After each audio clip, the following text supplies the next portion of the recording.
Halo, berjumpa lagi dengan saya Muhammad Azmi. Pada video kali ini saya ingin memberikan tutorial tentang bagaimana cara download dan install salah satu text editor, yaitu Visual Studio Code ke dalam sistem operasi Windows ya. Jadi pastikan Anda sudah terhubung ke koneksi internet juga. Langsung saja cari dengan nama Visual Studio Code atau VS Code seperti ini di Google. Pilih yang paling atas atau pilih langsung di bagian download. Jadi kita pilih download saja, nanti dia akan langsung ke halaman untuk downloadnya. Nah, karena saya menggunakan OS Windows, saya akan mendownload yang versi Windowsnya ya. Tapi kalau misalkan teman-teman menggunakan versi Linux ataupun Mac, silahkan download saja di versi Linux dan Mac-nya saja. Kemudian kita pilih Windows ya. Dia nanti otomatis mendownload yang versi 64 bit. Kalau saya pilih add duplicate saja, klik OK. Nah, ini saya start download. Ini kurang lebih 54 mega ya. Oke, kita tunggu saja sampai selesai. Nah, ini sudah selesai, saya langsung open saja. Nah, ini kita pilih I accept, pilih next, next lagi, next lagi. Ini opsional ya, kalau mau pilih dikasih icon di desktop tinggal centang saja seperti ini.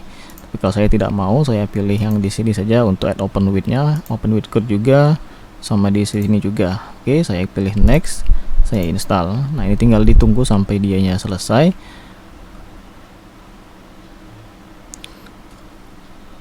Kelebihan dari Visual Studio Code ini, dia memiliki berbagai macam extensions ya. Jadi dalam berbagai bahasa dia memiliki extension ataupun plugin ataupun packages istilah nama lainnya. Untuk alternatif bisa menggunakan Atom ataupun Sublime dan yang lainnya. Itu tinggal Anda cari saja di Google Visual Text Editor alternatif dari si Visual Studio Code ini. Nah, ini sudah tercentang ya, kita langsung pilih finish saja supaya dia bisa langsung running. Nah, ini merupakan tampilan awal dari Visual Studio Code. Ini saya coba kosongkan dulu di workspace-nya ini. Close workspace, downshift. Oke, nah ini merupakan tampilan awal dari si Visual Studio Code ya. Jadi kalau misalkan teman-teman lihat, dia mempunyai menu utama kurang lebih ada dua. Pertama di bagian atas, ini merupakan menu file, edit, selection dan lain-lainnya. Kemudian di bagian sebelah kiri merupakan menu file, explorernya. Kemudian search untuk mencari kata ataupun file yang ada di text editor Visual Studio Code ini. Kemudian untuk source code ini menggunakan GitHub atau menggunakan Git dan bisa langsung dihubungkan ke GitHub. Kemudian yang di bawahnya adalah untuk running, untuk debugging. Di bawahnya lagi adalah namanya untuk extension. Nah, disinilah kita bisa menginstal extension yang kita butuhkan. Nah, saya coba lihat dulu apakah ini masih terinstall. Oke, ini masih terinstall ya extensionnya. Jadi beberapa extension yang saya gunakan adalah antara lain pertama Atom Wonder Theme di sini. Ini merupakan tema yang bisa kita gunakan di Visual Studio Code ini. Kemudian Bootstrap 3 snippets untuk memberikan snippets ataupun autocomplete dalam bahasa HTML yang si Bootstrap 3-nya. Begitu juga dengan yang Bootstrap 4. Kemudian saya menggunakan pemrograman PHP untuk ngoding, khususnya pada framework code editor. Jadi saya menggunakan CI snippets, istilahnya seperti autocomplete ataupun auto text ya. Jadi ketika misalkan kita mengetikkan fungsi dbjoin, maka dia akan memberikan hasil perintah di dbjoin nama tabel bla bla bla, nanti otomatis langsung tampil. Kemudian Dart dan Flutter ini untuk bahasa pemrograman mobile. Kemudian FTP Sync di sini untuk sinkron, tapi saya tidak menggunakan lagi si FTP Sync ini. Saya menggunakan sekarang adalah, kita coba download lagi ya, yang satunya lagi saya namanya FTP Simple namanya. Nah, saya download yang ini. Oke, saya menggunakan FTP Simple untuk meremote file lokal ke server. Jadi dengan adanya FTP Simple ini, kita bisa download dan upload langsung ke server yang kita kerjakan. Saya pilih lagi show installed extensions.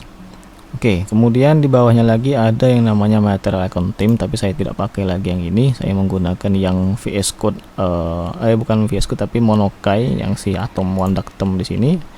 Kemudian PHP debug. Nah, PHP debug ini berguna untuk mengetahui ataupun memberitahu kita error dari codingan yang kita buat, baik itu titik koma, salah nama fungsi dan lain sebagainya. Dengan adanya si PHP debug ini, kita jadi lebih mudah untuk mengetahui masalah yang timbul di project kita buat. Kemudian PHP IntelliSense ini seperti autocomplete ataupun memberitahu fungsi-fungsi yang tersedia di PHP itu sendiri. Selanjutnya Prettier Code Formatter di sini. Ini gunanya untuk merapikan codingan, tapi ini juga sudah saya agak jarang pakai ya. Kemudian VS Code Backup ini untuk membackup konfigurasi dari pengaturan ataupun text editor si Visual Studio Code ini. Kemudian VS Code Icons di sini untuk memberikan icons yang bisa teman-teman lihat sekarang, nanti akan berubah. Nah, icon sudah berubah ya. Jadi inilah gunanya. Kemudian di sini saya akan menambahkan beberapa extension. Yang pertama adalah bracket pair colorizer namanya, seperti ini. Tapi yang pertama ini gunanya untuk memberitahu kita tentang bracket yang kita masukkan itu berada di posisi yang mana dengan tanda garis berwarna seperti ini ya. Saya install di sini. Kemudian kita perlu lagi yang namanya tadi apa saja ya, indent rainbow sudah belum tadi, indent rainbow. Nah, ini udah indent rainbow. Kemudian kayaknya ini aja sih yang perlu digunakan dan di install. Kalau misalkan PHP IntelliSense yang CI udah terinstall belum? Nah, ini belum, jadi saya install juga. Ini sama seperti di PHP IntelliSense biasa, tapi dengan adanya si yang Codeigniter ini kita bisa tahu fungsi-fungsi yang ada di Codeigniter. Jadi kurang lebih seperti inilah cara download dan instalasi Visual Studio Code di OS Windows. Semoga bermanfaat dan sampai jumpa di video selanjutnya.